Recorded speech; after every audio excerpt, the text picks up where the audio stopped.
Hey guys, welcome to chapter 12E. We are going to talk about mollusks and echinoderms.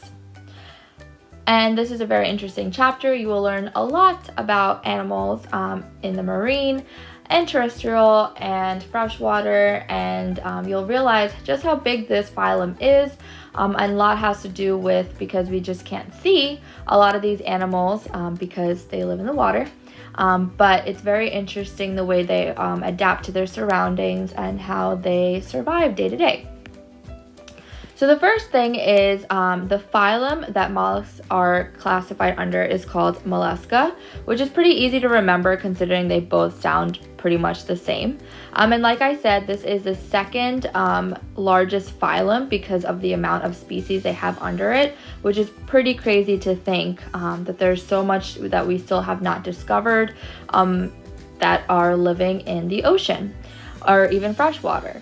And the animals that belong to this phylum are, for example, snails, clams, slugs, and octopuses. So you can see that some of them do have a hard exterior known as shells, and then some of them don't. The molluscas or the mollusks are used in various ways. They are used for food, like escargot is a very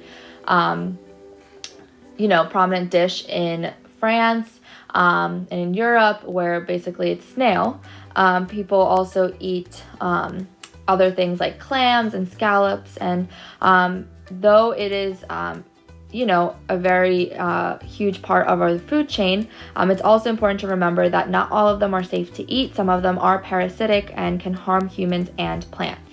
And then there are also the fashionable ways to use these, which are made into jewelry, like the shells of snails and clams and so on and so forth.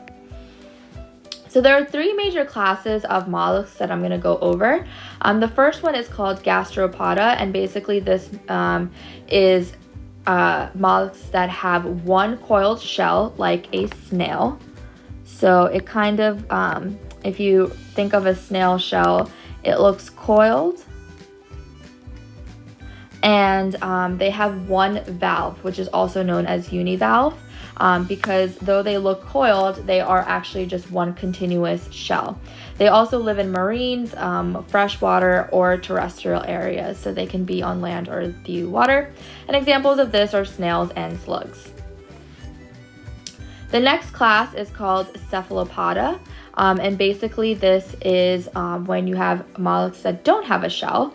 Instead, they have tentacles and they are in the water. So these are examples of squids, octopuses, and nautiluses. A lot of you may not know what a nautilus is.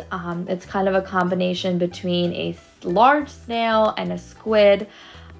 And here is a picture of one. They are very beautiful. Their shells are very intricate. It kind of just makes you want to praise God all the more for how beautiful these creatures are, but they are, like I said, kind of in the between something like a squid and living in a shell of a snail. The last class is called bivalvia, which is basically mollusks that have two-part hinged shells. Therefore, they're called bivalve. Bi is two. They live in marine and freshwater, and examples of these are clams, oysters, scallops, and mussels, a lot of which people consume in favorite dishes. All right, so let's talk about the octopus.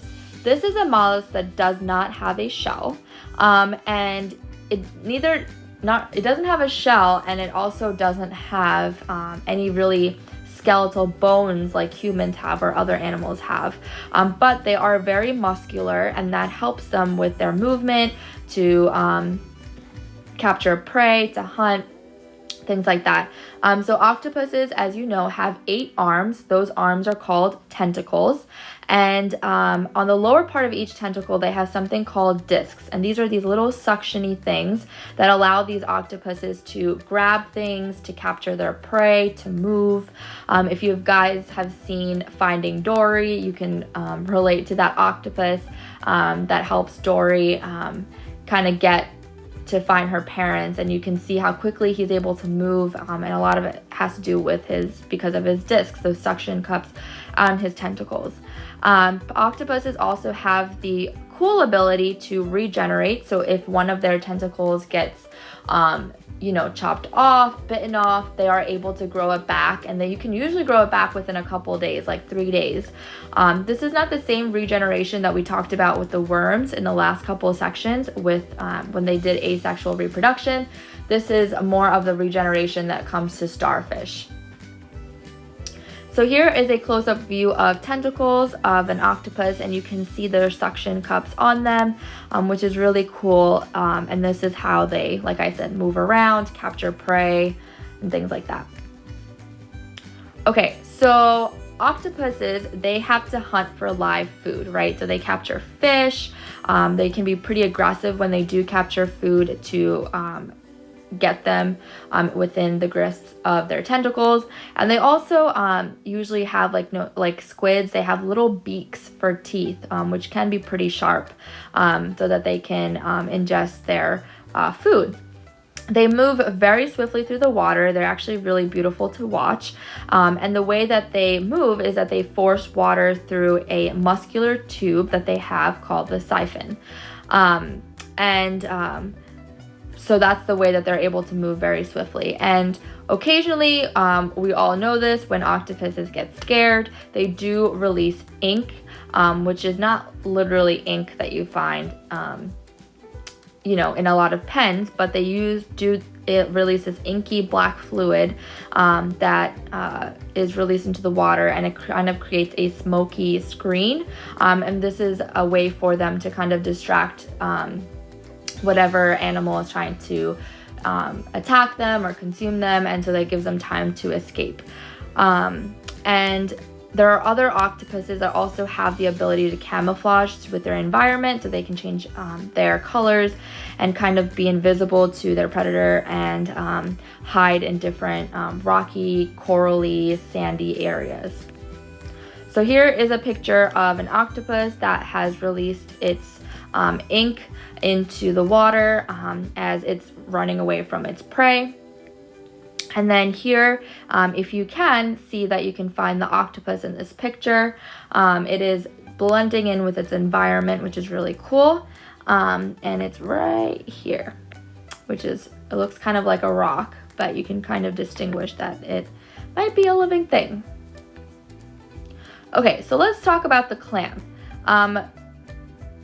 This phylum that the clam belongs to has a lot of organisms that have shells that are able to protect their bodies. If you've ever opened up a clam or a scallop or a mussel, you can see that they're very delicate on the inside, and the outer covering, which is their shell, are very important for them to be protected by.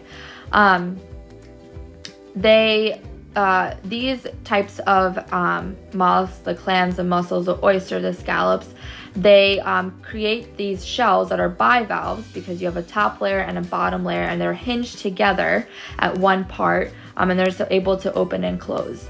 Snails and conchs, on the other hand, only have one shell, and they're usually coiled like I drew before, and they are called univalves. So snails and conchs have one shell that are continuous or univalve, and then clams, mussels, scallops, oysters, they all have two shells that are bivalves. The actual body of the clam has a very thin skin layer called the mantle, and as the clam starts to grow, the mantle will itself get very hard, and that's what becomes the shell for the clam.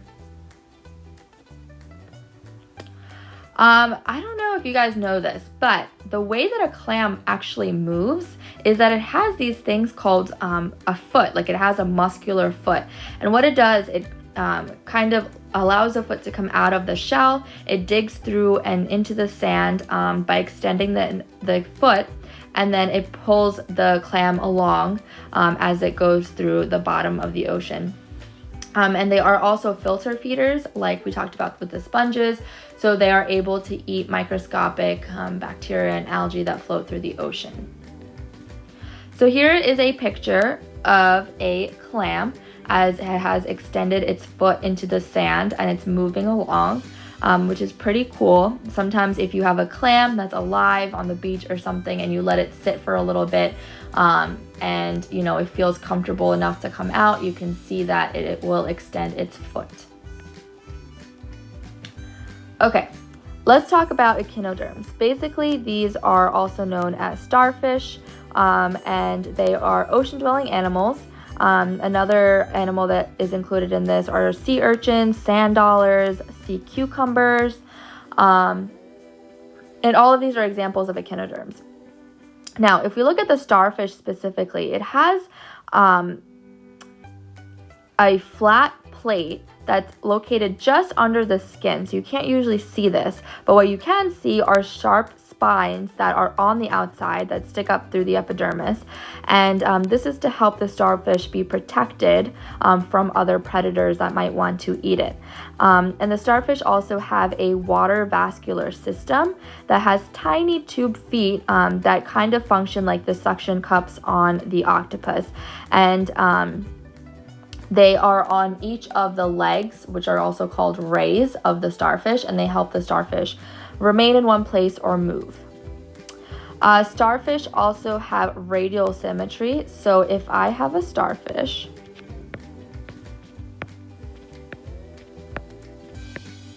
right?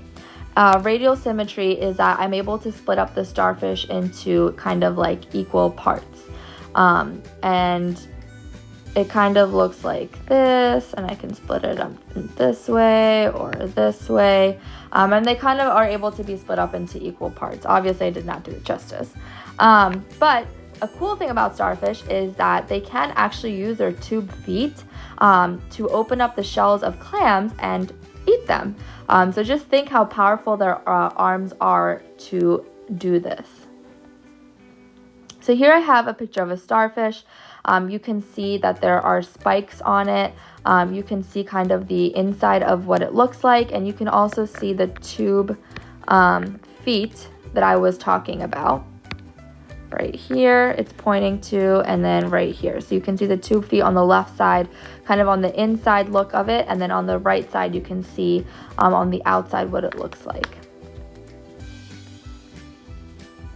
So that's it for our section 12E. I hope you guys learned a lot about mollusks, and that maybe you'll use this one day when we're able to return back into the beaches and lakes and other things to find snails and starfish and clams. So please make sure that you are on the lookout for the assignments that are coming.